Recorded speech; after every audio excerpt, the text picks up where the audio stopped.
Hi, everyone. Well, can the father of Tennessee whiskey be a man the world never knew until now? We're going to review a bottle and a brand where the history comes first, then the whiskey is built around it.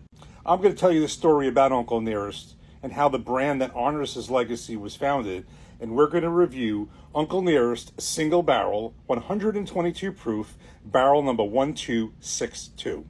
So the man we're talking about, his name was Nearest Green. His legal name was Nathan Green, but no one really called him by that name. Many people misspelled his name as Nearest, but everyone pretty much knew him as Uncle Nearest. Uncle Nearest was a black slave who taught Jack Daniels how to distill and make whiskey. And again, this is not something that wasn't known until about 2016. So in June 2016, the New York Times had an article for the first time disclosed details about exactly what we're talking about Uncle Nearest's story. So after reading that New York Times article, Fawn Weaver, who is the current CEO of Uncle Nearest, decided to develop, I think she was trying to develop a book and a movie, but in order to do that, she had to start uncovering all the history here. So her discovery, all the information that she discovered, basically inspired this brand. And basically, that's where this brand was born. So Nearest Green was a skilled distiller, and everyone in any parts of town, anywhere nearby and parts away, definitely knew he had some amazing whiskey skills. So he was a skilled distiller who specialized in a process known as sugar maple charcoal filtering, also now called the Lincoln County process. It was a process that goes on prior to aging in charred oak barrels. And so this process, basically, this is something very interesting, was inspired by techniques of slaves who had to use charcoal to filter their water and purify their food in West Africa. And this process gave Green's whiskey its unique smoothness. So this started over in West Africa, and it's something that slaves were doing already, and it just is something that Nearest Green perfected. So many believe that Nearest Green may have perfected the process that is now known as the Lincoln County process. So around the mid-1800s, Nearest Green's enslavers, quote-unquote, lent out Nearest Green for a fee to a local preacher whose name was Reverend Dan Call to make whiskey in a whiskey still basically behind their farmhouse. So years later, boy by the name of Jack Daniel, a 7-year-old white orphan, was sent to the Call farm to be a chore boy. Eventually, Jack Daniels became Green's apprentice and was taught the Lincoln County process, again, which differentiates Tennessee whiskey from bourbon, one of the factors of it.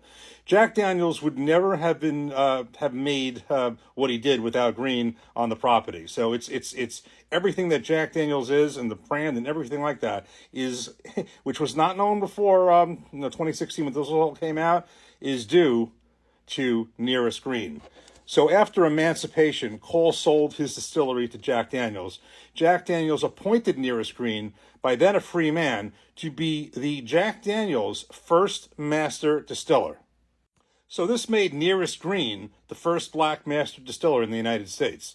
And sometime after 1881, Jack Daniels moved his distillery to its current location, which I believe is in Lynchburg, Tennessee, and several of Green's children and grandchildren went to work for him. So 7 generations of Nearest Green's family have worked for the Jack Daniels distillery and continue to this day.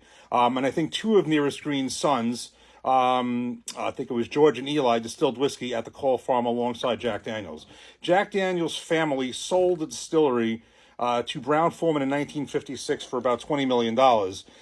From what it is known, I mean, while Green's descendants and people who worked for Jack Daniels were paid, and they say paid fairly, there's no record that any of the descendants got any bit of those $20 million. So Fawn Weaver, again, the current CEO of Uncle Nearest, met with the Green descendants during her research for the book and movie and asked them how they would like to see him honored. And they said putting his name on a bottle, letting people know what he did would be great. So that gave Fawn Weaver the idea to start her own whiskey company that honored Green's legacy. And then so money was raised from investors to create the Uncle Nearest Premium Whiskey Company, and then opened the Nearest Green Distillery in Shelbyville, Tennessee.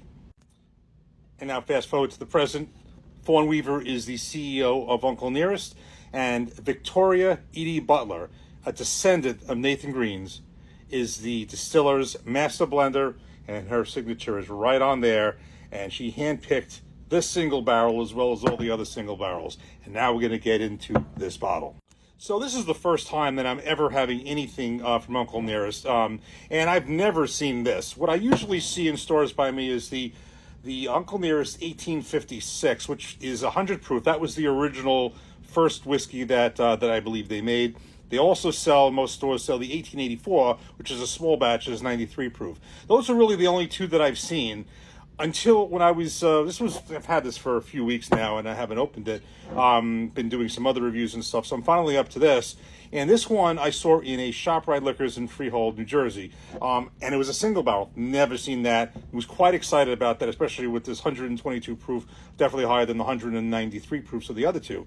And the other ones that I have not seen, there's a master blend, and there's this single barrel, and then there's like 3 different ryes, which I've never seen. So really, it's just the 1856 and 1884 and this one. So I am very excited to crack this open, being a single barrel, being this brand, this history. So let's get this open and let's just pop this cork and see what's going on in this.